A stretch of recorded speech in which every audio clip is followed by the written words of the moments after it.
नमस्कार साथियों, आप सभी का जीटेक पॉली चैनल पे हार्दिक स्वागत है। मैं अमन शर्मा आप सभी को सेमेस्टर एग्जामिनेशन की यहाँ पे तैयारी करा रहा हूँ। तो मैं आप सभी से ये उम्मीद करता हूँ कि आप सभी ने अभी प्रीवियस वीडियो को अभी तक सभी लोग देख चुके होंगे, क्योंकि बिना उस सेशन को देखे इस सेशन को कनेक्ट करना थोड़ा सा आप लोगों के लिए मुश्किल होगा। तो मैं आप सभी से यही रिक्वेस्ट करूंगा कि आप कृपया करके जाके उस सेशन को जरूर से जरूर देख ले, ठीक है। तो चलिए हम लोग देखते हैं कि हम लोगों ने प्रीवियस वीडियो में क्या क्या समझ लिया था। जैसा कि मैं आप सभी को बताया था कि मैं आप लोगों को कंस्ट्रक्शन मटेरियल्स यहाँ पे पढ़ाने वाला हूँ। इसमें हम लोगों ने देखा था कि हमारा टोटल कितने चैप्टर्स होते हैं, ये यहाँ पे हम लोग डिस्कस कर चुके थे। उसके बाद से हम लोगों ने यहाँ पे पहला चैप्टर बिल्डिंग स्टोन स्टार्ट कर दिया था यहाँ पे, और इसका हम लोग जो डिटेल सिलेबस है ये भी हम लोग समझ चुके थे कि हमको इसमें कौन कौन से टॉपिक को पढ़ना था, ठीक है जी। उसके बाद से जो हमारा यहाँ पे पहला टॉपिक था क्लासिफिकेशन ऑफ रॉक, इसको बताने से पहले मैंने आप सभी को बताया था कि हमारी जो चट्टान होती हैं ये क्या होती हैं, ठीक है। आइए फटाफट एक बार इसको रिवाइज कर लेते हैं। जो हमारी चट्टान होती हैं ये प्राकृतिक पदार्थ होती हैं जो कि एक या एक से अधिक खनिजों से मिलकर बनी होती हैं, जैसे कि हमारा ग्रेनाइट हो गया, संगमरमर हो गया और बलुआ पत्थर हो गया। यहाँ तक सभी को क्लियर है। उसके बाद से हम लोगों ने देखा कि हमारी इसमें खनिज क्या होती हैं। जो हमारी खनिज होती हैं ये प्रकृति में मुक्त अवस्था में पाई जाती हैं। इसका सेंस ये हुआ कि जो हमारी खनिजें होती हैं ये प्राकृतिक निर्मित एक पदार्थ होती है, यानी कि ये मानव निर्मित पदार्थ नहीं है, ठीक है। और खनिजों से मिलकर हमारी चट्टान का निर्माण होती है। जो हमारी खनिज होती है इसमें अद्वितीय गुण होती है, यानी कि एक यूनिक प्रॉपर्टीज होती है, जैसे कि इसका रंग हो गया, कठोरता हो गया और क्रिस्टली आकार हो गया, ठीक है। यहाँ तो सभी को क्लियर है। इससे कुछ एग्जाम्पल मैंने बताए थे, जैसे कि हमारा जिप्सम हो गया। जो जिप्सम होता है ये खनिज के साथ साथ एक प्रकार का एक चट्टान भी होता है। इसके बाद से डोलोमाइट हो गया, कैल्साइट हो गया, मैग्नेसाइट हो गया और क्वार्ट और एटेशिया हो गया। चलिए यहां तक हम लोगों ने देखा था। उसके बाद हम लोग ये देखा था कि चट्टानों का वर्गीकरण यानी कि क्लासिफिकेशन ऑफ रॉक, इसमें हम लोगों ने समझा था कि किस किस आधार पर हम लोग कर सकते थे। जैसे कि मैंने आप लोगों को आसान भाषा में बताया था, अगर एक क्लासरूम है उसमें हमको अगर स्टूडेंट का वर्गीकरण करना है तो हम लोग ये आधार मानते हैं कि एक चलिए आप लोग लंबाई के आधार पे कर लीजिए, दूसरा आप लोग कलर के आधार पे कर लीजिए। उसमें कुछ आपको बच्चे मिल जाएंगे जो लंबाई के आधार पे कुछ बड़े होंगे, कुछ छोटे होंगे, कुछ मीडियम होंगे। सेम उसी तरीके से मैंने आपको बताया था कि जो क्लासिफिकेशन आप रॉक हम लोग करेंगे यानी कि जो हमको तीन आधार पे कर लेंगे। पहला जियोलॉजिकल क्लासिफिकेशन यानी कि भूगर्भीय वर्गीकरण, दूसरा हम लोग फिजिकल क्लासिफिकेशन यानी कि भौतिक वर्गीकरण, तीसरा था हमारा केमिकल क्लासिफिकेशन यानी कि रासायनिक वर्गीकरण। तीन आधार से करते हैं। इसमें हमारी कितनी प्रकार की चट्टानें पाई जाएंगी, तो बेसिकली यहाँ पे तीन प्रकार की चट्टानों को हमको पढ़ना है जो कि हमारा ऑफिशियल सिलेबस में दिया गया है। तो उत्पत्ति के आधार पे तीन प्रकार की चट्टानें कौन कौन सी मैंने आप सभी को बताया था। तो पहला था इसमें इग्नियस रॉक, आग्नेय चट्टान, दूसरा था हमारा सेडिमेंट्री रॉक यानी कि अवसादी चट्टान, और तीसरा था हमारा मेटामॉर्फिक रॉक यानी कि कायांतरित चट्टान, ठीक है। इसमें से हमने पहला जो यहाँ पे है हमारा इग्नियस रॉक, इसको हम लोगों ने बहुत ही अच्छे तरीके से समझ लिया था, ठीक है। मैं उम्मीद करता हूं आप लोगों को बहुत ही अच्छा लगा होगा और ये हमारा जो इग्नियस रॉक है आप लोगों को समझ में आया होगा। अगर ये आप लोगों को समझ में आया होगा तो आगे भी ये सारी चट्टानों आप लोगों को याद होने वाला है बहुत ही अच्छे तरीके से, ठीक है। तो इस लेक्चर में हम लोग यहाँ से स्टार्ट करेंगे कि सेडिमेंट्री रॉक क्या होती है, अवसादी चट्टान क्या होती है। अब हम लोग इसकी कहानी यहाँ पे पढ़ने वाले। तो आप लोग हेडिंग लिखिएगा यहाँ पे सेडिमेंट्री सेडिमेंट्री रॉक, ठीक है जी। इसकी हिंदी क्या होती है,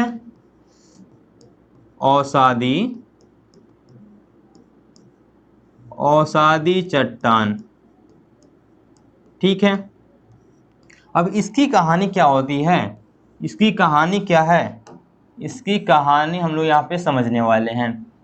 जैसा कि मैंने बताया था इस सेशन से कनेक्ट करने के लिए आप लोगों को प्रीवियस वीडियो देखना बहुत ही ज़्यादा इंपॉर्टेंट हो जाता है, क्योंकि जो हमारी ये अवसादी चट्टानें हैं ये इग्नियस रॉक से ही इसका भी निर्माण होता है। जैसे कि सीजन आता है, जैसे पंचायत फर्स्ट आया, 50 सेकेंड आया, सेम वैसे ही इग्नियस रॉक को बिना पढ़े ये हमको समझ में नहीं आने वाला है। जैसे कि हम लोग देखते हैं ना, पहला सीजन देखेंगे तभी हमको दूसरा सीजन समझ में आता है, सेम वैसे ही यहाँ पे सेडिमेंट्री रॉक पढ़ने के लिए हमको इग्नियस रॉक को पढ़ना पड़ेगा, क्योंकि उसके ही विघटन से हमारी अवसादी चट्टानें प्राप्त होती हैं। ठीक है, तो हम लोगों ने यहाँ पे से बोल सकते हैं जो हमारी अवसादी चट्टानें होती हैं इसको हम लोग क्या बोलते हैं, ये द्वितीयक चट्टान कहा जाता है। इसको हम लोग क्या बोलते हैं, यह नोट कीजिएगा, जो हमारी अवसादी चट्टानें होती हैं यह द्वितीयक चट्टान है, यह द्वितीयक चट्टान है। और आप लोग कमेंट बॉक्स में लिखिएगा कि प्राथमिक चट्टान किसे बोलते हैं। ठीक है, यह द्वितीयक चट्टान है, यह द्वितीयक चट्टान होती है। लिखिए, क्या लिखेंगे आप लोग, यह द्वितीयक चट्टान होती है। चलिए जी, अब क्या होता है, पहला तो हम लोग पॉइंट आप समझ गए कि ये द्वितीयक चट्टान होती है, यानी कि ये जो हमारी पूर्व निर्मित चट्टान है इग्नियस रॉक, उसके विघटन से प्राप्त होती हैं। तो क्या होता है यहाँ पे, अगर मैं बना दूं यहाँ पे, ये रही हमारी इग्नियस रॉक, इसको हमने माना कि ये हमारी है इग्नियस रॉक। ठीक है, चलिए इसको मैंने मान लिया ये रही हमारी इग्नियस रॉक। ठीक है, अब इस पे क्या होगा, एटमॉस्फेयर इफेक्ट, यानी कि वायुमंडली, ठीक है, वायुमंडली इस पे प्रभाव पड़ेगा। जैसे कि क्या क्या, जैसे कि तापक्रम में, इसका तापमान में परिवर्तन होगा, तापमान में इसका मान लीजिए हमने परिवर्तन कराया, ये रहे सूर्य भगवान। ठीक है, अब क्या होगा, यहाँ पे तापमान कभी कम होता है कभी ज़्यादा होता है, तो टेम्परेचर में यहाँ पे चेंजेस आएंगी, जिसके वजह से इसका विघटन होगा। कभी यहाँ पे क्या होगा, बारिश होगा, ये रहे बादल, यहाँ पे बारिश होगा। ठीक है, इसके वजह से यहाँ पे इसका विघटन होगा। ठीक है, और क्या, बहुत सारी यहाँ पे वायुमंडलीय प्रभाव के कारण इसका विघटन होता रहता है, जिसके इसके जो कण होते हैं हमारे, जो ये चट्टाने हैं, इसके जो हमारे कण हैं, जैसे कि इसमें से इसका चूना निकलेगा, इससे कंकड़ निकलेंगे, इसकी मिट्टी निकलेंगी, और क्या होगा, इसमें प्राकृतिक प्रभावों के द्वारा, यानी कि इसमें बारिश होगा, उसके द्वारा तूफान चलेंगी, आंधी चलेंगी, और जो हमारे गुरुत्व बल है उसके कारण ये क्या होती है, ऊंचे स्थानों से नीचे स्थानों पे आके एकत्रित होती हैं। जैसे कि हमारा यहाँ पे झील हो गया, समुद्र हो गया, इसमें जाके ये एकत्रित हो जाती हैं। और ये किस प्रकार से यहाँ पे चट्टान का निर्माण करती है। यहाँ पे जो हमारी टॉपिक ही थी अवसादी चट्टान, यानी कि ये अवसादों से मिलकर ही बना होगा। ठीक है, तो यहाँ पे जो यहाँ पे कण हमारे निकले थे, ये क्या होगा ना, यहाँ पे ये लेयर वाइज यहाँ पे निर्माण करेंगे, ये अपना एक लेयर बनाएगा। यहाँ पे क्या बनाएगा, एक ये यहाँ पे लेयर बनाएगा। ठीक है जी, एक लेयर बना, 2 लेयर बना, 3 लेयर बना, ऐसे ये लेयर बनता जाएगा। ठीक है, ये लेयर यहाँ पे बनता जाएगा। अब क्या होगा, जो यहाँ पे निचली लेयर है, इसके ऊपर जितनी भी लेयर हैं क्या करेंगे ना, ऊपरी वाली लेयर निचली वाली लेयर पर प्रेशर जनरेट करेगा, बहुत ज़्यादा प्रेशर जनरेट करेगा। इसके वजह से जो उसमें चूना जो इसमें पाया जाता है वो सीमेंटिंग रिएक्शन करेगा और बहुत ही कमाल तरीके से यहाँ पे एक चट्टान का निर्माण कर लेगा। ठीक है, चलिए इसको हम कलर से यहाँ पे फिल करेंगे। ठीक है, इसको आप लोग फिल कीजिए यहाँ पे कलर से। ठीक है जी,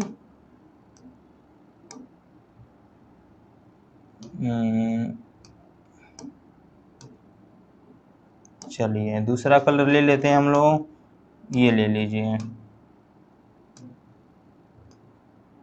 और भी कलर है इसमें यूज कर लेते हैं। इसको लिए थे, चलिए इसको दिखा देते हैं, उसके बाद से इससे दिखा देते हैं ये वाली लेयर, और कौन सा बचा, और ले लीजिए एक ब्लैक ले लीजिए। चलिए इस प्रकार से ये लेयर वाइज जो हमारी अवसादी चट्टानें होती हैं निर्माण करती हैं, एक कमाल की चट्टान यहाँ पे ये निर्माण कर लेती हैं। ठीक है जी, अब इसी चट्टान को हम लोग क्या भी बोलते हैं, इसी चट्टान को हम लोग बोल देते हैं कि ये हमारी स्ट्रेटिफाइड रॉक है, यानी कि स्तरित चट्टान के भी नाम से इसको जाना जाता है, क्योंकि ये लेयर वाइज यहाँ पे निर्माण होती है। इसको हम लोग बोलते हैं कि ये हमारी स्तरित चट्टान है। इसको स्तरित क्यों बोला गया? क्योंकि ये लेयर वाइज यहाँ पे इसका निर्माण कर रही हैं, स्ट्रेटिफाइड रॉक। यहां तक सभी को क्लियर हुआ? बहुत बढ़िया। सेम यही चीज यहाँ पे लिखा गया है कि जो हमारी अवसादी चट्टानें होती हैं, जो हमारी अवसादी चट्टानें होती हैं, ये क्या होती हैं? ये द्वितीयक चट्टानें हैं। जो इनके पूर्व निर्मित चट्टानें, जो हमारी आग्नेय चट्टान थी, के विघटन से बनती है। किससे बनती है ये? इसके विघटन से बनती है। इन चट्टानों को स्तरित चट्टानें यानी कि स्ट्रेटिफाइड रॉक भी कहते हैं। मैंने बताया क्यों इसको कहते हैं, क्योंकि ये एक लेयर यहाँ पर आया, इसके ऊपर दूसरा लेयर आया, तीसरा लेयर आया, ऐसे करते करते ये लेयर वाइज इसका निर्माण होता है, इसलिए इसको हम लोग स्ट्रेटिफाइड रॉक कहते हैं। यहाँ तक सभी को क्लियर हुआ? बहुत बढ़िया। उसके बाद से यहाँ पे लिखा गया है वायुमंडलीय प्रभाव, जैसे कि क्या हुआ? वर्षा हुआ, धूप निकला, तापक्रम में परिवर्तन इत्यादि, तथा रासायनिक प्रतिक्रियाओं, इसमें रासायनिक प्रतिक्रिया भी यानी कि केमिकल रिएक्शन होगा, मनुष्यों तथा जंतुओं व जानवरों के कारण लगातार विघटन होता रहता है। ठीक है। और इससे जो कण है, जो हमारे बालू हो गया, जो कंकड़ हो गया, मृदा हो गई, चूना इत्यादि के कण, इनसे अलग होती रहती हैं। अब जब इसका प्रभाव पड़ेगा तो इसके कण तो ऑब्वियसली सी बात है कि इसका जो कण होगा ये लगातार निकलता रहेगा। ठीक है। अब क्या होगा? जो इसमें विभिन्न प्राकृतिक माध्यमों, जैसे कि क्या चीज? वर्षा हो गया, बाढ़ हो गया, आंधी हो गई, गुरुत्व बल इत्यादि से ऊंचे स्थानों से निचले स्थानों क्या होती हैं? किसका प्राकृतिक माध्यम, जैसे कि बारिश आया, बाढ़ आ गया, आंधी चली, तूफान चली, तो इसके जो कण होंगे, जो बालू होगा, जो कंकड़ होगा, तूफान के माध्यम से तो जाएंगे ना एक स्थान से दूसरे स्थान पे। नहीं तो बारिश होगी तो गुरुत्व बल के कारण क्या होंगे? ऊपरी स्थानों से निचले स्थानों पे जाएंगे ना। उसके बाद से क्या होंगे? ये झीलों में, समुद्रों इत्यादि में आकर क्या होती हैं? एकत्रित हो जाती हैं। यहाँ पे ये एकत्रित होती हैं। और कैसे एकत्रित होती हैं? तो परतों में ये एकत्रित होता है। अब क्या होगा? जो हमारे ऊपरी परतों के दाब के कारण कठोर होकर नई प्रकार की चट्टानों को जन्म देती है। ठीक है। यानी कि ये हमारा पहला लेयर हुआ, दूसरा लेयर हुआ, ऐसे यहाँ पे लेयर बने हैं। तो जो हमारे ऊपरी लेयर है, ये निचले वाली लेयर पे प्रेशर जनरेट करेगा। इस तरीके से यहाँ पे ये कठोर हो जाती हैं और नई प्रकार की चट्टान को जन्म देती हैं। ऐसी चट्टानें तलछटी या अवसादी चट्टानें कहलाती हैं। ठीक है। इसका नाम एक और याद कर लीजिएगा, तलछटी। ठीक है। और अवसादी चट्टानें भी कहलाती हैं। यहाँ तक सभी को समझ में आया? इसको कैसे हम लोग बोल सकते हैं? इसके एग्जाम्पल क्या क्या होंगे? यहाँ पे इंग्लिश में सेम लिखा गया है। ठीक है। इसके एग्जाम्पल क्या क्या होंगे? मैं यहाँ पे कुछ एग्जाम्पल बता दूं, जैसे कि इसमें एग्जाम्पल आप लोग नोट कर लीजिएगा। एग्जाम्पल मैं आप लोग को यहाँ पे नोट करा देता हूँ। एग्जाम्पल यहाँ पे लिख दूँ, यहाँ पे मैं एग्जाम्पल लिख देता हूँ। ठीक है। एग्जाम्पल आप लोग इसमें नोट कीजिएगा। जितने भी प्रकार के यहाँ पे हमारी स्टोन होती है, जैसे कि सैंड स्टोन हो गया। ठीक है। ये क्या होती हैं? सेडिमेंट्री रॉक होती हैं। उसके बाद से हमारा लाइम स्टोन हो गया। ठीक है। क्या हो गया? लाइम स्टोन हो गया। और क्या आता है? मड स्टोन आ गया। मड स्टोन आ गया। ये ETC, बस इतना याद कर लीजिए और देन इनफ है इतना। ठीक है। इसको आप लोग याद रख के चलिएगा। ठीक है। अब हम लोग यहाँ पे समझने वाले हैं कि जो हमारी मेटामॉर्फिक रॉक होती है वो क्या होती है। ठीक है। तो चलिए अब हम लोग यहाँ पे मेटामॉर्फिक रॉक को समझते हैं कि मेटामॉर्फिक रॉक हमारा क्या होता है। तो आप लोग यहाँ पे हेडिंग लिख लीजिएगा, मेटामॉर्फिक रॉक। ठीक है। मेटामॉर्फिक रॉक, मेटामॉर्फिक रॉक, इसकी हिंदी होती है कायांतरित चट्टान। क्या होती है इसकी हिंदी? कायांतरित चट्टान, कायांतरित चट्टान। ठीक है। बहुत अच्छा। अब हम लोग यहाँ पे देखेंगे कि जो हमारी कायांतरित चट्टान होती है, इसका क्या सिस्टम है, इसकी क्या कहानी है। ठीक है। तो हम लोग इसको समझने की यहाँ पे कोशिश करेंगे। ठीक। तो जो हमारा यहाँ पे कायांतरित चट्टान है, ये जो हमारी पूर्व निर्मित जो चट्टानें थी, जैसे कि हमारा इग्नियस रॉक था, आग्नेय चट्टान था, उसके बाद से जो हमारी सेडिमेंट्री रॉक थी, अवसादी चट्टानें थी, उस पे क्या होता है जब अत्यधिक प्रेशर इंक्रीज होता है, जब अत्यधिक उस पर प्रेशर लगता है और तापमान में बहुत ज़्यादा उस पर तापमान लगता है, तो क्या होती है उसकी जो मूल रूप होती है उसमें परिवर्तन होता है। क्या मैंने अभी बोला कि जैसे कि जो पूर्व निर्मित जो चट्टानें थी, जो हमारे इग्नियस रॉक था, जो हमारी सेडिमेंट्री रॉक थी, उस पे बहुत ज़्यादा ही टेम्परेचर लगता है, बहुत अत्यधिक उस पर प्रेशर लगता है। उसके कारण क्या होता है, उसका जो मूल रूप होता है, उसकी जो काया होती है उसमें परिवर्तन होती है। अब परिवर्तन के बाद से जो नया चट्टान हमारा जो बनता है उसे ही हम लोग बोलते हैं, कौन सा हमारा चट्टान बना, मेटामॉर्फिक रॉक, यानी कि कायांतरित चट्टान। यहाँ तक सभी को क्लियर हुआ। मैंने क्या बोला कि जो हमारे यहाँ पे ये रही हमारी इग्नियस रॉक, ये रही हमारी इग्नियस रॉक, ये चलिए आप यहाँ पे लिख लीजिएगा, ये रही इग्नियस रॉक, ठीक है। और मैंने यहाँ पे एक और रॉक बनाया, ये रही हमारी सेडिमेंट्री रॉक। ये कौन सी रॉक है, ये रही हमारी सेडिमेंट्री रॉक, ठीक है जी। अब मैंने क्या बोला, जब इस पे क्या होगा, अत्यधिक इस पे दाब लगेगा और अत्यधिक इस पे तापमान लगेगा।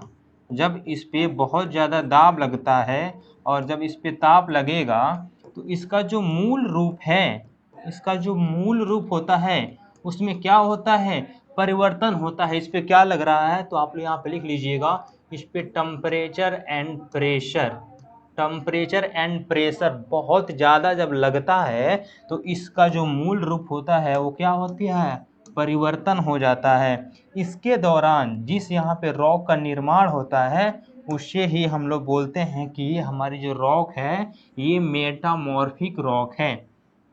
कौन सी रॉक यहाँ पे बनी, मेटामॉर्फिक रॉक, मेटामॉर्फिक रॉक, ठीक है। यहाँ तक समझ में आया सभी को कि मेटामॉर्फिक रॉक हमारा कैसे बना, कि जो हमारी इग्नियस रॉक थी, जो हमारी सेडिमेंट्री रॉक थी, इस पे बहुत ज़्यादा जब ताप लगता है, जब इस पे दाब लगता है, उसके द्वारा इसका जो मूल रूप होता है उस पे परिवर्तन होता है। इसके दौरान जिस चट्टान का निर्माण होता है उससे हम लोग मेटामॉर्फिक रॉक कहते हैं। अब जो ये परिवर्तन होता है, जब ये परिवर्तन होता है तो इस पूरे प्रोसेस होती है, उससे हम लोग बोलते हैं मेटामॉर्फिज्म। क्या बोलते हैं हम लोग, मेटामॉर्फिज्म। तो आप लोग यहाँ पे नोट कीजिएगा, इसकी जो पूरी प्रोसेस होती है ना, इसकी जो पूरी प्रोसेस होती है उससे हम लोग बोलते हैं कि वो हमारा मेटामॉर्फिज्म है। क्या है, प्रोसेस का नाम क्या है, प्रोसेस, प्रोसेस का नाम आप लिख लीजिएगा, यहाँ पे क्या रहेगा, मेटामॉर्फिज्म, ठीक है जी। यहाँ तक सभी को समझ में आया, यहाँ तक सभी को समझ में आया, बहुत अच्छा। परिवर्तन की इस प्रोसेस को हम लोग क्या बोलते हैं, मेटामॉर्फिज्म बोलते हैं। अगर मैं मोटा मोटा बात बोलूं कि हमारा जो ये मेटामॉर्फिक रॉक होता है किसे बोलेंगे, तो आप लोग बोलिएगा कि जो हमारा सर इग्नियस रॉक होता है, जो हमारा सेडिमेंट्री रॉक होता है, जब उस पर अत्यधिक ताप एंड दाब लगता है तो उसका जो मूल रूप होता है उसमें परिवर्तन हो जाता है। और परिवर्तन के द्वारा जिस चट्टान का निर्माण होता है उसे ही हम लोग मेटामॉर्फिक रॉक बोल देते हैं। अब जो ये परिवर्तन का जो पूरा प्रोसेस होता है उसे हम लोग मेटामॉर्फिज्म के नाम से जानते हैं, ठीक है। यहाँ तक सभी क्लियर है, बहुत बढ़िया। अब क्या होती है, जिस हम लोगों ने ये पढ़ा था, जो हमारी रॉक होती है ये खनिजों से मिलकर बनी होती है ना, याद आ रहा है। मैंने सबसे पहले टॉपिक यही बताया था कि चट्टानें हमारी कैसे बनती हैं, वो खनिजों से मिलकर बनी होती हैं। तो ये क्या होता है, जो इग्नियस रॉक में, जो सेडिमेंट्री रॉक में जो हमारी खनिज होती हैं ये अस्थिर होती हैं, यानी कि जब इस पर टेम्परेचर एंड प्रेशर जब लगता है तो इसकी जो खनिजें होती हैं वो क्या होती हैं, परिवर्तित हो जाती हैं। जब यहाँ पे इसकी जो खनिज होगी, इसकी जो खनिज होगी, जब इस पे ताप एंड जब इस पे प्रेशर लगेगा तो इसकी पूरी खनिज में परिवर्तन हो जाएगा, जिसके दौरान यहाँ पे मेटामॉर्फिक में एक अलग ही यहाँ पे खनिज बनेगा। जैसे कि मैं आप लोगों को एक एग्जाम्पल यहाँ पे मैं दूँ, आपको मैं एक एग्जाम्पल दूँ कि अगर यहाँ पे ये लाइम स्टोन है, अगर मैं यहाँ पे बताऊँ ये लाइम स्टोन है, ठीक है, तो लाइम स्टोन हमारा सेडिमेंट्री रॉक है ना। ये हमारा किस प्रकार का रॉक है, तो ये हमारी यहाँ पे सेडिमेंट्री रॉक है। आप सभी को पता है कि जो हमारी लाइम है ये सेडिमेंट्री रॉक है। आप सभी को मैंने ये बता दिया था। अब क्या होगा, इस पे जब टेम्परेचर आएगा एंड अत्यधिक जब इस पे प्रेशर लगेगा तो इसका जो मूल रूप है इसमें क्या होगा, इसमें परिवर्तन होगा, इसके मूल रूप में यहाँ पे परिवर्तन होगा, ठीक है। इसके दौरान जो यहाँ पे रॉक का ये निर्माण करेगा, यहाँ पे जो दूसरा यहाँ पे जो रॉक यहाँ पे जो बनेगा, इसे हम लोग बोल देंगे ये हमारा मेटामॉर्फिक प्रकार का यहाँ पे बनेगा। तो लाइम स्टोन से हमारा किस प्रकार का यहाँ पे स्टोन बनेगा, तो हमारा होगा मार्बल। क्या होगा यहाँ पे, मार्बल। यहाँ तो सभी को क्लियर है। तो क्या हुआ, हमने क्या देखा, जो हमारा लाइम स्टोन था जो कि हमारा सेडिमेंट्री रॉक है, इस पे जब टेम्परेचर एंड प्रेशर जब लगता है तो ये मार्बल में बदल जाता है। यहाँ तक समझ में आया। तो ये किस प्रकार का स्टोन हो गया, तो आप लोग बोलिएगा सर ये तो मेटामॉर्फिक रॉक है। ये कौन सी रॉक हो गई, मेटामॉर्फिक रॉक हो गई, है ना, मेटामॉर्फिक रॉक हो जाएगी। यहाँ तक समझ में आया। ऐसे ही और भी होते हैं, जैसे कि हमारा ग्रेनाइट हो गया जो कि इग्नियस रॉक होता है, जब उस पर अत्यधिक दाब एंड ताप जब उस पर पड़ता है वो किस में बदल जाता है, तो जो हमारा ग्रेनाइट होता है वो नीच में बदल जाता है, ठीक है। यहाँ तक सभी को क्लियर हुआ। सेम चीज़ यहाँ पे लिखा गया है कि जो हमारा मेटामॉर्फिक रॉक होता है, यानी कि जो हमारी कायांतरित चट्टानें होती हैं,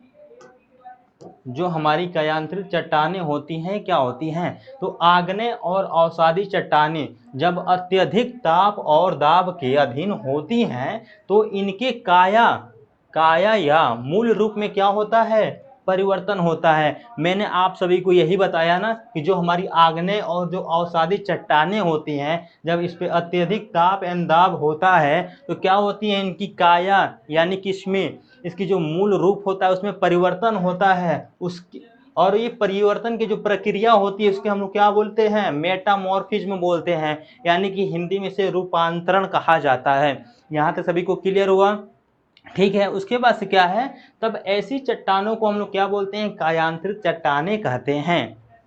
यहाँ तक सभी को क्लियर हुआ, बहुत अच्छा। इस प्रक्रिया में जो खनिज होती हैं वो क्या होती हैं, अस्थिर होती है। मैंने आप सभी को यही बताया था, जैसे हमारा जो इग्नियस रॉक था और जो हमारा सेडिमेंट्री रॉक था, उसमें जो खनिज जो पाई जाती थी, जब मेटामॉर्फिज्म में जो प्रक्रिया जब होगा तो उसमें जो हमारे खनिजें होंगी वो क्या होंगी, यहाँ पे अस्थिर होंगी, और नए खनिजों में क्या होती हैं, ये परिवर्तित हो जाती हैं। हालांकि यह ध्यान दिया जाना चाहिए कि जो हमारा अपक्षय होता है, जो हमारा अवसादन होता है, यानी कि जो यहाँ पे हमारा वेदरिंग है और जो हमारी सेडिमेंटेशन है, इसके द्वारा जो उत्पन्न परिवर्तन होता है वो क्या होता है, मेटामॉर्फिज्म नहीं होता है, ठीक है। यहाँ तो सभी को समझ में आया, बहुत अच्छा। अब कुछ यहाँ पे एग्जाम्पल देख लेते हैं कि क्या क्या हमारे एग्जाम्पल होंगे। जैसे कि जो हमारा ग्रेनाइट है जो कि आग्नेय चट्टान होता है, क्या होता है, जो हमारा ग्रेनाइट होता है ये किस प्रकार की चट्टान है, ये एक प्रकार की आग्नेय चट्टान होती हैं। ये किस में बदल जाती हैं, ये नाइस में बदल जाता है,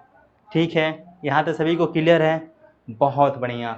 उसके बाद हम लोग दूसरा यहाँ पे एग्जाम्पल देख लीजिए, जो हमारा चूना पत्थर होता है, यानी कि जो हमारा लाइम स्टोन होता है, ये एक प्रकार का अवसादी चट्टान होता है जो कि किसमें, मार्बल यानी कि संगमरमर में बदल जाता है। यहाँ तक सभी को क्लियर है। उसके बाद से जो हमारा बलुआ पत्थर, ये भी एक प्रकार का कौन सा यहाँ पे है, ये एक प्रकार का अवसादी चट्टान होता है। ये किस में बदल जाता है, ये क्वार्टजाइट में बदल जाता है, ठीक है। उसके बाद से जो हमारी सेल होती हैं, ये पत्थर अवसादी पत्थर है, ये हमारी स्लेट में बदल जाता है, ठीक। ये कुछ एग्जाम्पल है जो आप लोग इसको याद कर लीजिएगा। ये मेटामॉर्फिक का बेस्ट एग्जाम्पल है, ठीक है। इतने से आपका काम यहाँ पे हो जाएगा। यहाँ तक सभी को क्लियर है। अब आइए देख लेते हैं कि जो हमारी रॉक होती हैं इसकी साइकिल क्या होता है। जैसे कि हमने आप लोगों को पढ़ा दिया है कि जो हमारी कौन कौन सी रॉक हम लोग अभी तक पढ़ चुके हैं। पहले हम लोगों ने पढ़ा इग्नियस रॉक, उसके बाद से हम लोगों ने पढ़ा कौन सी रॉक, सेडिमेंट्री रॉक, उसके बाद से हम लोगों ने कौन सा रॉक पढ़ा, उसके बाद से मेटामॉर्फिक रॉक। तीन प्रकार के हम लोगों ने चट्टानों को अभी तक पढ़ लिया है। अब देखेंगे कि उसका साइकिल प्रोसेस क्या है, कैसे एक दूसरे से ही रिलेटेड करती हैं। जैसे कि जो हमारा यहाँ पे इग्नियस रॉक है, जैसा कि जो हमारा इग्नियस रॉक होता है, इसका जब वेदरिंग होती है इससे कौन सी रॉक बनती है, सेडिमेंट्री रॉक का निर्माण होता है। मैंने आप सभी को बताया था जब आप लोगों को मैं सेडिमेंट्री रॉक पढ़ाया था कि जो हमारी सेडिमेंट्री रॉक होती हैं वो पूर्व निर्मित जो हमारी आग्नेय चट्टानें होती हैं उसके वेदरिंग, उसके अपघटन से प्राप्त होती हैं, ठीक है। इसके बाद से क्या होता है, जो मेटामॉर्फिक रॉक होता है, जो हमारी मेटामॉर्फिक रॉक होती है, मैंने आप लोगों को अभी बताया कि जो हमारी पूर्व निर्मित चट्टानें हैं जैसे कि इग्नियस रॉक हो गया और यहाँ पे सेडिमेंट्री रॉक हो गया, इस पे क्या होता है, हीट एंड प्रेशर जब दोनों पे हमारा हीट एंड प्रेशर लगता है तो ये किस में बदल जाती हैं, ये मेटामॉर्फिक में बदल जाती हैं। यहाँ तक सभी को समझ में आया। हाँ, बहुत अच्छा। अब इग्नियस रॉक क्या होता है, जो हमारी मेटामॉर्फिक जो रॉक होती है इस पे जब इस पे मेल्टिंग होता है, बहुत ज़्यादा टेम्परेचर पड़ जाता है तो ये किसमें, पुनः ये इग्नियस रॉक में बदल जाती है। ये एक साइकिल प्रोसेस चलता रहता है, यानी कि इग्नियस रॉक से सेडिमेंट्री रॉक, सेडिमेंट्री रॉक से फिर से मेटामॉर्फिक रॉक, इस पे भी जब टेम्परेचर एंड प्रेशर पड़ेगा तो ये फिर से इसमें कन्वर्ट होगा, इस पर जब बहुत ज़्यादा टेम्परेचर पड़ जाएगा तो ये फिर पुनः से इग्नियस रॉक में आ जाता है। ये पूरी एक साइकिल प्रोसेस पे चलती है। यहाँ तक सभी को समझ में आया, बहुत अच्छा। इसके बाद से हम लोग यहाँ पे दूसरा क्लासिफिकेशन करेंगे जो कि हमारा था फिजिकल क्लासिफिकेशन। हम लोगों ने जियोलॉजिकल क्लासिफिकेशन में तीन प्रकार के चट्टानों को यहाँ पे पढ़ चुके हैं। मैं उम्मीद करता हूँ आप सभी को तीनों प्रकार के चट्टान बहुत ही अच्छे तरीके से समझ में आया होगा, ठीक है। अब आइए हम लोग यहाँ पे पढ़ते हैं फिजिकल क्लासिफिकेशन। फिजिकल क्लासिफिकेशन क्या पढ़ने वाले हैं हम लोग अब, फिजिकल क्लासिफिकेशन, क्लासिफिकेशन, ठीक है जी। फिजिकल क्लासिफिकेशन में मैंने आप सभी को बताया था कि इसमें भी हमको मात्र तीन प्रकार के चट्टानों को पढ़ना है। तो सर वो कौन कौन से चट्टान होते हैं एक बार और बता दीजिए ताकि हम लोगों को याद हो जाए। तो लीजिए मैं आप सभी को बता दे रहा हूँ। जैसा कि हम लोगों ने इसमें पहला चट्टान पढ़ा था स्ट्रेटिफाइड रॉक, स्ट्रेटिफाइड रॉक, ठीक है। इसमें दूसरा आप लोग नोट कीजिएगा, दूसरा हमको किस प्रकार का रॉक इसमें पढ़ना था। तो दूसरा आप लोग यहाँ पे नोट कीजिएगा अनस्ट्रेटिफाइड रॉक। कौन सा था, अनस्ट्रेटिफाइड रॉक, ठीक है। तीसरा आप लोग यहाँ पे नोट कर लीजिएगा, तीसरा आप लोग यहाँ पे नोट कीजिएगा फोलिएटेड रॉक, फोलिएटेड रॉक, ठीक है जी। मैंने आप सभी को यही बताया था कि फिजिकल क्लासिफिकेशन के अंदर मात्र तीन प्रकार के चट्टानों को हमको पढ़ना है, जिसमें से हमारा पहला था स्ट्रेटिफाइड रॉक, दूसरा था हमारा अनस्ट्रेटिफाइड रॉक, तीसरा था हमारा फोलिएटेड रॉक, ठीक है। यहाँ तक सभी को क्लियर है। अब हम लोग यहाँ पे पहला जो हमारा चट्टान था स्ट्रेटिफाइड रॉक, इसको हम लोग पढ़ेंगे। सेम चीज़ यहाँ पे लिखा गया है फिजिकल क्लासिफिकेशन ऑफ रॉक, यानी कि ये तीन प्रकार के इसमें चट्टानों को पढ़ना था।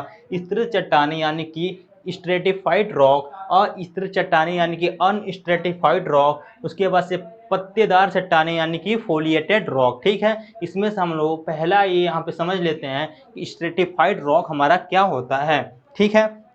तो आप लोग यहाँ पे हेडिंग लिख लीजिएगा स्ट्रेटिफाइड रॉक, ठीक। क्या लिखेंगे आप लोग, स्ट्रेटिफाइड रॉक, ठीक है जी। यानी कि स्थिर चट्टानें, स्थिर चट्टान। ठीक है, अब क्या होता है स्तरित चट्टान? मैंने आप सभी को जब सेडिमेंट्री रॉक जब पढ़ाया था तो उस समय मैंने ये बोला था कि जो हमारा सेडिमेंट्री रॉक होती है ना, इसको हम लोग स्ट्रेटिफाइड रॉक भी कहते हैं। क्यों उसको हम लोग बोलते थे कि ये हमारा स्तरित चट्टान भी है? क्योंकि जो उसका निर्माण होता था वहाँ पे वो लेयर वाइज होता था, यानी कि उसमें परत, यहाँ में एक परत आया, दूसरा परत आया, ऐसे उसका निर्माण हो रहा था। इसलिए हम लोगों ने बोल दिया कि जो हमारा वो रॉक है वो कौन सा रॉक होता है? स्तरित चट्टान होता है। ठीक है, उसमें क्या होता है, जब यहाँ पे परत, यहाँ पे एक परत आया, दूसरा परत आया, तीसरा परत आया, तो उसको हम लोग आसानी से क्या कर सकते हैं, इसको हम लोग फाड़ सकते हैं ना, एक परत को हटा सकते हैं, काट सकते हैं, दूसरा परत को हटा सकते हैं। जैसे कि मैं आप लोगों को एग्जाम्पल एक देता हूँ साधारण सा, कि आप सभी ने प्याज को देखा होगा, उसमें क्या होती हैं, लेयर्स होती हैं। एक प्रकार का अगर उसको मैं बड़ा सा हिस्सा कर दूं तो आप लोग बोल सकते हैं कि वो हमारा किस प्रकार का चट्टान हो जाएगा, वो हमारा स्ट्रेटिफाइड रॉक हो सकता है। क्योंकि उसमें लेयर्स हैं, हम लोग उसको आसानी से फाड़ सकते हैं, उसमें से लेयर्स को निकाल सकते हैं। ठीक है, तो बेसिकली यही होता है कि जो हमारी स्तरित चट्टानें होती हैं, इसको आसानी से फाड़ा जा सकता है, उसको आसानी से काटा जा सकता है। ठीक है, यही इसमें हमको पढ़ना था, यानी कि इसमें आप लोग ये ध्यान में रख के चलिएगा, ये इसमें आप लोगों को ध्यान में रख कर चलना है कि जो हमारी सेडिमेंट्री रॉक होती है, जो हमारी यहाँ पे सेडिमेंट्री रॉक होती है, जो हमारी सेडिमेंट्री रॉक होती है ना, जो हमारी सेडिमेंट्री, हमारी स्तरित चट्टानें होती हैं, स्तरित चट्टानें होती हैं। ठीक है, इसमें इसको क्या किया जा सकता है, आसानी से इसको हम लोग काट सकते हैं, इसे फाड़ सकते हैं। ठीक है, इसके एग्जाम्पल क्या हो जाएंगे, जैसे कि हमारा लाइम स्टोन हो गया, सैंड स्टोन हो गया, हमारा मार्बल हो गया, इसको हम लोग आसानी से काट सकते हैं, इसको आसानी से हम लोग फाड़ सकते हैं। वही यहाँ पर लिखा गया है कि फिजिकल क्लासिफिकेशन के अंदर हमारा जो पहला चट्टान था स्तरित चट्टान, यानी कि स्ट्रेटिफाइड रॉक। ठीक है, कौन सा चट्टान था हमारा? Stratified rock. इसमें क्या था कि इन चट्टानों में समांतर परतें होती हैं, यानी कि एक परत ऐसा आया, दूसरा परत इसके ऊपर आया, यानी कि एक दूसरे के समांतर होंगे। ठीक है, जिसे तल पर क्या किया आसानी से पट्टियों में काटा या फाड़ा जा सकता है। परतों की जो हमारी मोटाई होती है तथा जो रंग होते हैं वो भिन्न भिन्न हो सकते हैं, वो भिन्न हो सकते हैं। जैसे कि आप लोगों के सामने यहाँ पे डायग्राम शो हो रहा होगा, जो इसके ये लेयर्स हैं, जो इसके ये लेयर है ना, आप लोगों को यहाँ पे दिख रहा होगा, एक लेयर यहाँ पे आया, दूसरा लेयर, तीसरा लेयर। तो यहाँ पे इसकी जो थिकनेस है ये कम और ज़्यादा हो सकती है, इसके जो कलर्स है ना ये भी विभिन्न प्रकार के हो सकते हैं। ठीक, यहाँ पे कुछ एग्जाम्पल थे, जैसे कि सैंड स्टोन हो गया, इसमें भी आप लोग देख पा रहे होंगे, इसमें क्या है, ये परत है। ठीक है ना, आप लोग यहाँ पे शो हो रहा होगा। ऐसे जो हमारे लाइम स्टोन है, इसमें भी देख सकते हैं, इसको हम आसानी से फाड़ सकते हैं क्योंकि ये भी इसमें लेयर्स बने हुए हैं। उसके बाद जो हमारी स्लेट है इसमें भी लेयर्स हैं, इसको हम लोग आसानी से फाड़ सकते हैं। ठीक है, यही यहाँ पे लिखा गया था कि इसकी जो पत्तों की जो मोटाई होती है तथा जो रंग होता है ये क्या होती हैं, भिन्न भिन्न हो सकता है। मोटाई, सॉरी, इसको हम लोग हाईलाइट कर लेते हैं। ठीक है, इसकी जो परतों की मोटाई होती है, जो रंग होता है वो भिन्न हो सकता है। संरचना की दृष्टि से, संरचना की दृष्टि से, यानी कि जो इसकी बनावट है उसकी दृष्टि से अगर देखा जाए तो अवसादी चट्टानें स्तरित चट्टानें होती हैं। जैसा कि मैंने आप लोगों को पहले ही बता दिया कि जो हमारी सेडिमेंट्री रॉक होती हैं वो क्या होती हैं, स्तरित चट्टानें हमारी होती हैं। जैसे कि चूना पत्थर हो गया, बलुआ पत्थर हो गया, स्लेट इत्यादि स्तरित चट्टानों के अंतर्गत आते हैं। यहाँ तक सभी को समझ में आया? बहुत अच्छा, बहुत बढ़िया। कुछ यहाँ पे एग्जाम्पल थे। ठीक है, थ्रू आप लोगों को बहुत ही अच्छे से समझ में आ गया होगा। अब जो हमारा यहाँ पे अस्थिर चट्टानें होती है, यानी कि अनस्ट्रेटिफाइड जो रॉक होता है, सेम उसका अपोजिट होता है। यानी कि उसमें क्या होती थी, उसमें परतें पाई जाती थी जिसको हम लोग आसानी से क्या कर सकते थे, फाड़ सकते थे। बट जो यहाँ पे हमारे जो अस्थिर चट्टानें हैं इसमें क्या होंगी, परतें नहीं पाई जाएंगी, इसको हम लोग आसानी से नहीं फाड़ सकते हैं, इसको काटा नहीं जा सकता है। ठीक है, तो सेम यहीं पे लिखा गया है। हम लोग बोल सकते हैं कि जो हमारी अस्थिर चट्टानें हैं वो सारी हमारे इग्नियस रॉक हो सकती हैं, क्योंकि जो हमारी इग्नियस रॉक होती हैं, जैसा कि मैंने आप लोगों को बताया था, वो हमारी अस्थिर चट्टानें होती हैं, यानी कि उसमें क्या होती हैं, परतें नहीं होती हैं। वो बहुत ज़्यादा टेम्परेचर से, यानी कि वो पहले ही लावा फॉर्म में होता है, बहुत ज़्यादा उसमें कॉम्पैक्शन होता है, उसमें लेयर्स नहीं होती हैं। ठीक है, तो वही यहाँ पे लिखा गया है कि इस प्रकार की चट्टानों में कोई स्पष्ट परतें नहीं होती हैं, इसमें कोई भी स्पष्ट परतें नहीं होती हैं, जिसे तल पर आसानी से नहीं काटा यानी कि फाड़ा जा सकता है। यह एक ठोस पिंड के रूप में होती है। किस प्रकार से होती है? यह एक ठोस पिंड के रूप में होती है। आग्नेय चट्टानें मुख्यतः इस वर्ग में आती हैं। जो हमारी आग्नेय चट्टानें होती हैं यह मुख्यतः इसी वर्ग में आती हैं, यानी कि हम बोल सकते हैं कि जितनी भी हमारी आग्नेय चट्टानें होती हैं वो क्या है, वो हमारी अनस्ट्रेटिफाइड रॉक हैं। उसके बाद से यहाँ पे देखिए कि जो हमारी अस्थिर चट्टानें होती हैं वो स्थिर चट्टानों से अधिक ठोस, सघन, मजबूत तथा टिकाऊ होती है। यानी कि यहाँ पे ये बोल रहा है कि जो हमारी अस्थिर चट्टानें हैं, यानी कि जिसमें लेयर्स नहीं हैं, वो क्या हैं, स्थिर चट्टानों से ज़्यादा मजबूत हैं, ज़्यादा उसमें सघन है, ज़्यादा टिकाऊ होती हैं, अधिक ठोस होती हैं, ये सघन होती हैं, मजबूत होती हैं और ये टिकाऊ होती हैं। जैसे कि क्या क्या, हमारा ग्रेनाइट हो गया, बेसाल्ट हो गया, ट्रेप इत्यादि पत्थर अस्थिर चट्टानों से प्राप्त होती हैं। यहाँ तक सभी को क्लियर है कि अभी तक हम लोगों ने क्या पढ़ा? स्ट्रेटिफाइड रॉक हम लोगों ने पढ़ लिया, उसके बाद से अनस्ट्रेटिफाइड रॉक हम लोगों ने पढ़ लिया। स्ट्रेटिफाइड में हम लोगों ने क्या पढ़ा? जिसमें लेयर्स होती हैं, जिसमें क्या पाई जाए, परतें पाई जाए, उसको हम लोग आसानी से क्या कर सकते, काट सके, उसे हम लोग आसानी से फाड़ सके। जैसे कि मैंने एग्जांपल में बताया था आपको, प्याज से आप लोग अच्छे से रिलेट कर पा रहे होंगे, क्योंकि उसमें भी लेयर्स पाए जाते हैं। उसके बाद से हम लोगों ने पढ़ा अस्थिर चट्टानें। इसमें क्या होती हैं कि इसकी जो परतें होती हैं वो अस्पष्ट रूप से दिखाई नहीं देती हैं, इसको हम लोग आसानी से काट एंड फाड़ नहीं सकते हैं, इसको काटा एंड फाड़ा नहीं जा सकता है। ये क्या होती हैं? ठोस पिंड के रूप में होती हैं। इसका जो मोस्ट एग्जाम्पल है, जैसे कि हमारी सारी जो आग्नेय चट्टानें होती हैं वो क्या होती हैं? अस्थिर चट्टानें होती हैं। ये बहुत ज़्यादा ठोस होती हैं, सघन होता है, मजबूत होता है, यानी इसकी टिकाऊपन बहुत ज़्यादा होती है। यहाँ तक सभी को समझ में आया? बहुत अच्छा।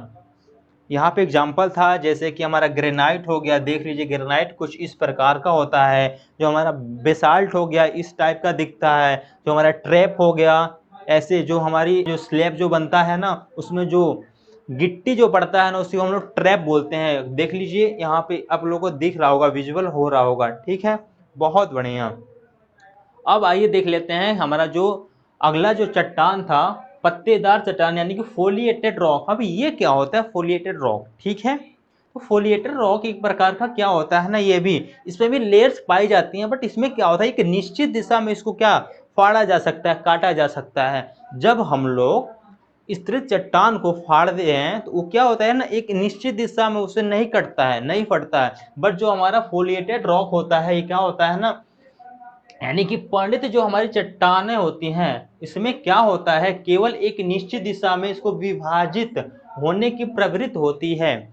क्या यहाँ पे ये बोल रहा है कि जो हमारी फोलिएटेड रॉक होती है, इसमें क्या होता है कि केवल निश्चित दिशा में केवल निश्चित दिशा में इसको विभाजित होने की इसकी प्रवृत्ति होती है। अधिकांश जो हमारी रूपांतरित चट्टानों में क्या होती है, अधिकांश रूपांतरित चट्टानों में हमारी परिणत संरचना होती है। यानी कि जितने भी हमारी कारांतरित चट्टानें होती हैं, जितने भी हमारी मेटामॉर्फिक रॉक होती हैं, उसमें किस प्रकार की संरचना होती है, फोलिएटेड उसमें संरचना होती है, यानी कि परिणत संरचना होती है।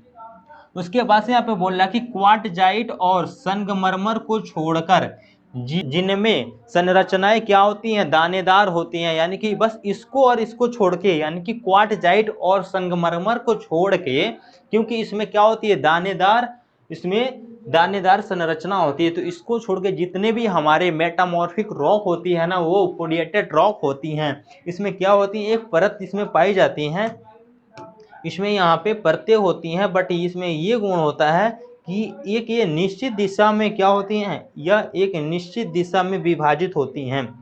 बेसिक सा इसमें इतना बस डिफरेंट है। ठीक है, तो आप सभी को यहाँ तक समझ में आ चुका होगा, ऐसा मैं उम्मीद करता हूँ। चलिए, बहुत बढ़िया। अब हम लोग देखते हैं कि केमिकल क्लासिफिकेशन क्या होता है।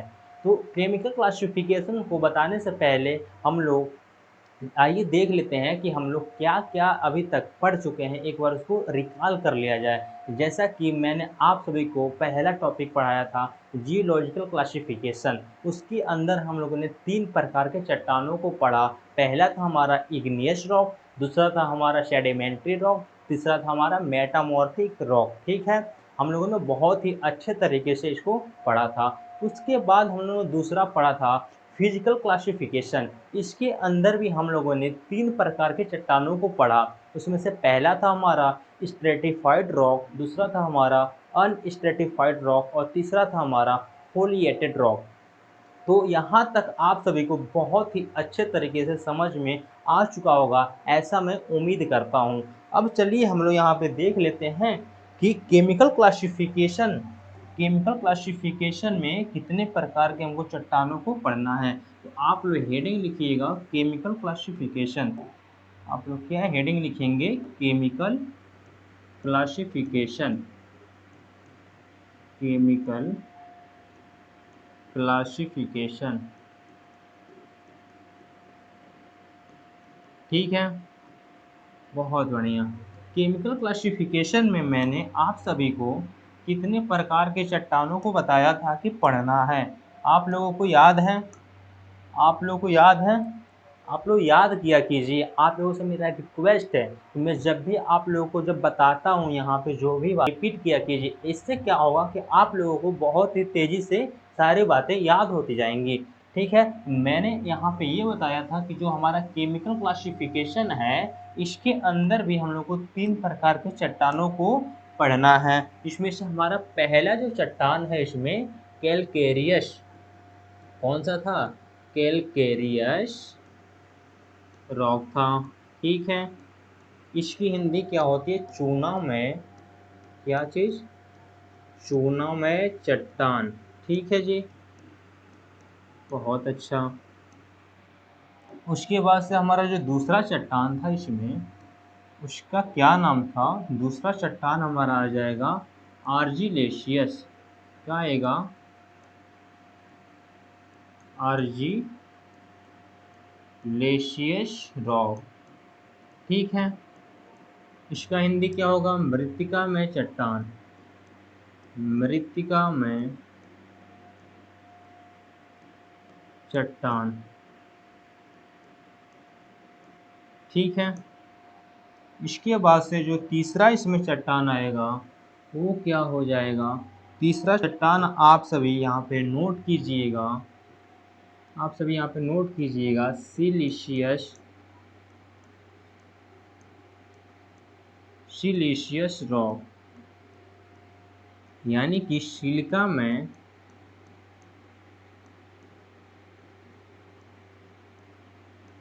चट्टान। ठीक है, यहाँ तक सभी को याद हो गया होगा कि केमिकल क्लासिफिकेशन के अंदर हमको 3 प्रकार के चट्टानों को पढ़ना है, जिसमें से पहला है हमारा कैलकेरियस रॉक, चूनामय चट्टान, दूसरा था हमारा आर्जिलेशियस रॉक यानी कि मृत्तिकामय चट्टान, तीसरा था हमारा सिलिशियस रॉक यानी कि सिलिकामय चट्टान। अब हम लोग क्या करने वाले हैं यहाँ पे, तो जैसे कि हम लोगों ने अभी तक यहाँ पे क्लासिफिकेशन देखते थे, इसमें कितने टाइप के हमारे चट्टान होते थे, उसमें से पहला चट्टान को लेते थे, उसको बहुत ही अच्छे तरीके से हम उसको पढ़ लेते थे। तो वही सेम हम लोग यहाँ भी करने वाले हैं। कैलकेरियस रॉक को हम लोग यहाँ पे पढ़ने वाले हैं कि कैलकेरियस रॉक क्या होता है। ठीक है, तो आप लोग यहाँ पे कैलकेरियस रॉक के बारे में क्या जानते हैं, चूनामय चट्टान, कोई पढ़ा है चूनामय चट्टान के बारे में कि चूनामय चट्टान क्या होती हैं? जैसा कि आप लोगों नाम से ही यहाँ पे क्लियर हो जाना चाहिए, चूनामय चट्टान, नाम से ही आप सभी को क्लियर होना चाहिए कि इसमें चूना आ रहा है, यानी कि कहीं ना कहीं इस चट्टान में चूना का बहुत बड़ा ही महत्व होने वाला है। चूना में चट्टान, यही था ना, चूना में चट्टान।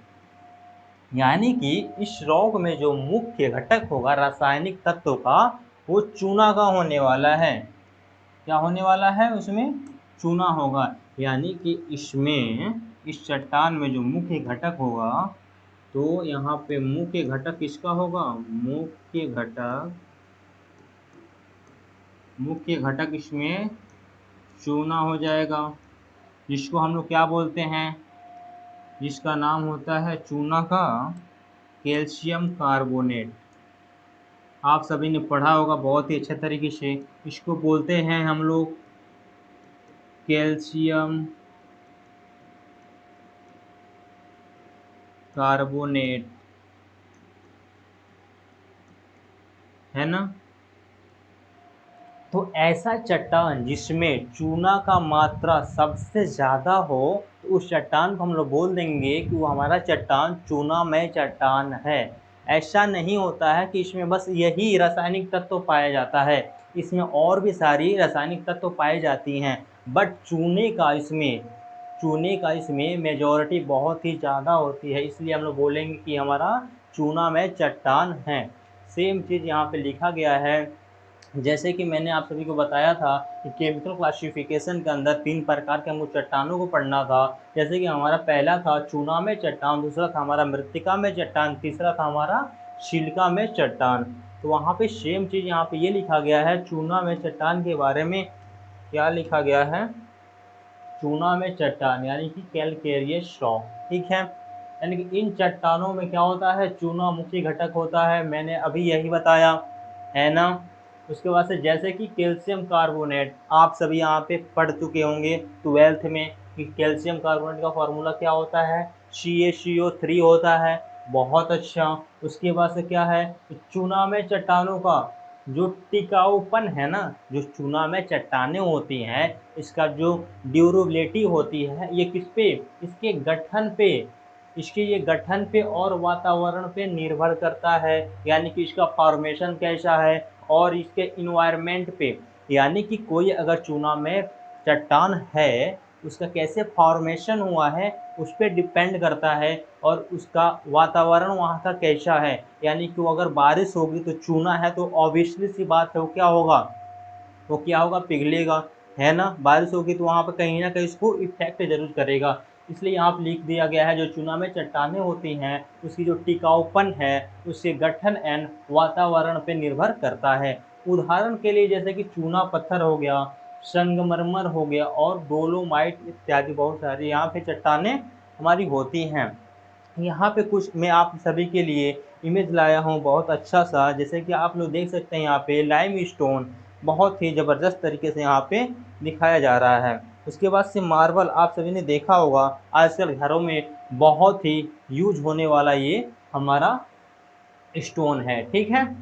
यहाँ तक सभी को क्लियर हुआ चूना में चट्टान किसे बोलते हैं? बहुत बढ़िया। अब हम लोग देख लेते हैं ऐसे ही कि मृत्तिका में चट्टानें क्या होती हैं, यानी कि आर्जिलेशियस रॉक। इसमें देखिए क्या होगा बेसिकली से इसमें कि मृत्तिका और एल्यूमिना इसमें प्रधान घटक के रूप में होते हैं। ऐसा नहीं है कि आर्जिलेशियस रॉक में कैल्शियम कार्बोनेट की मात्रा नहीं होगी, इसमें चूना नहीं होगी, इसमें भी होगी, बट क्या होगी? क्वांटिटी उसकी थोड़ी सी कम होगी। इसकी मात्रा, इसमें जो मृत्तिका है इसकी मात्रा इसमें बहुत ही ज़्यादा होंगी, ठीक है। यही यहाँ पे लिखा गया कि इन चट्टानों में मृत्तिका यानी कि क्ले और एल्यूमिना प्रधान घटक के रूप में होता है। ऐसी चट्टानें जो होती हैं क्या होती हैं? सघन होती हैं और कठोर हो सकते हैं, लेकिन यहाँ पर लिख दिया गया ये भंगुर भी होती हैं। यानी कि इस पे थोड़ा सा भी अगर लोड आएगा तो ये तुरंत का तुरंत ब्रेक कर जाएगी, टूट जाती हैं। यहाँ तक सभी को क्लियर हुआ? जैसे कि इसका एग्जाम्पल हो गया स्लेट हो गया, लेटेराइट हो गया।